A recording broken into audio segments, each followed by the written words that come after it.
গণহত্যার প্রতিবাদে সারা বিশ্বে চলমান আন্দোলনে ছাত্রদল গত পরশুদিনে আনুষ্ঠানিকভাবে সমর্থন জানিয়েছে, সংহতি জানিয়েছে এবং আজকে আমরা এই প্রতিবাদ ও বিক্ষোভ সমাবেশ করছি। 1948 সালে এই অবৈধভাবে এই দখলদার ইসরায়েল প্রতিষ্ঠা হওয়ার পর থেকে কয়েক লক্ষ ফিলিস্তিনিকে হত্যা করা হয়েছে। বিশেষ করে সর্বশেষ 2023 সালে 7 হত্যায় ইতিমধ্যে প্রায় 51,000-এরও অধিক ফিলিস্তিনিকে হত্যা করা হয়েছে।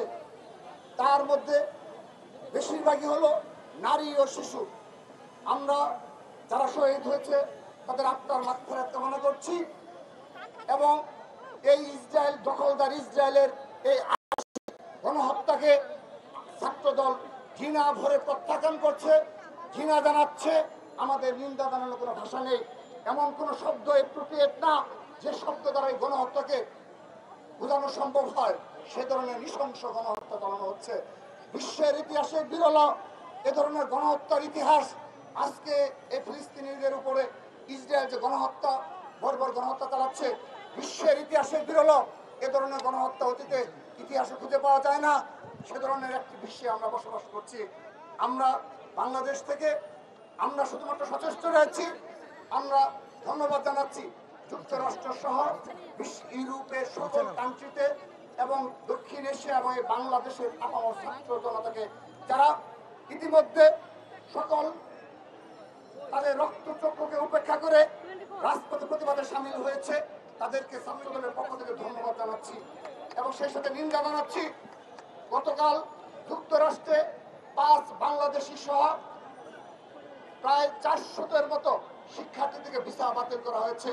আমরা এই যুক্তরাষ্ট্রে ট্রাম্পের এ ধরনের পদক্ষেপকে ঘৃণা জানাচ্ছি, নিন্দা জানাচ্ছি এবং ঘৃণাভরে প্রত্যাখ্যান করছি। প্রিয় উপস্থিতি, সর্বশেষ গতকাল এই ইস্যুকে কেন্দ্র করে এই আবেগ ইমোশনকে কাজে লাগিয়ে যে বা যারা গতকাল বাটা, পিৎজা হাট, ডোমিনোস পিৎজা সহ বিভিন্ন কেএফসি সহ খুলনা, বরিশাল, চট্টগ্রাম, সিলেট, কক্সবাজারে যে ধরনের বর্বরোচিত কাণ্ড ঘটিয়েছে এটি বর্ণনা করার নিন্দা জানাচ্ছি এবং আমরা অনুরোধ জানাচ্ছি যেভাবে বিগত সময়ে বাংলাদেশে কিছু ইউটিউবের এবং সোশ্যাল মিডিয়া প্রপাগান্ডাকারী কয়েক কিছু ব্যক্তি রয়েছে যারা প্রতিদিন পারলে বিপ্লব ঘটায় এবং বিপ্লবের নামে যারা মব জাস্টিসের সূচনা করে। আমরা উল্লেখযোগ্যভাবে লক্ষ্য করেছি কতিপয় ব্যক্তি যারা বিনা কারণে এই ধরনের মব জাস্টিসের সূচনা করে এবং তাদের পিছনে অবশ্যই কোনো উদ্দেশ্য রয়েছে। আমরা আপনাদের সবার উদ্দেশ্যে বলতে চাই, ছাত্রদল বলতে চাই, সারা বিশ্বের সাধারণ শিক্ষার্থীরা যেখানে ফিলিস্তিনের প্রশ্নে এক এবং ঐক্যবদ্ধ অবস্থান গ্রহণ করেছে, সেখানে এই বাটায় যে ধরনের ন্যাক্কারজনক ঘটনা ঘটেছে, অপরাপর ব্যবসায়িক প্রতিষ্ঠানে যে হামলার ঘটনা ঘটেছে, এটি দ্বারা বাংলাদেশের ভাবমূর্তি চরমভাবে ক্ষুণ্ণ হয়েছে। আমি বর্তমান নির্দলীয় সরকারকে অনুরোধ জানাচ্ছি, আপনারা ব্যবস্থা নিন। অতীতে একটি ঘটনার ব্যবস্থা নিতে পারেননি। এভাবে একটি রাষ্ট্র চলতে পারে না। আপনাদের এত বড় ব্যর্থতা কোনোভাবে মেনে নেওয়া যায় না। আন্তর্জাতিক বিশ্বে বাংলাদেশের ভাবমূর্তি চরমভাবে ক্ষুণ্ণ হয়েছে। আমরা আশা করছি, আমরা ছাত্রদল সতর্ক রয়েছি, আর কেউ যেন এই বাংলাদেশে মব জাস্টিস করতে যেন না পারে, সেজন্য আমরা সতর্ক অবস্থান গ্রহণ করেছি। প্রিয় উপস্থিতি, আজকের এই প্রেক্ষাপটে আমি আরেকটি বিষয় স্মরণ করেই শেষ করছি।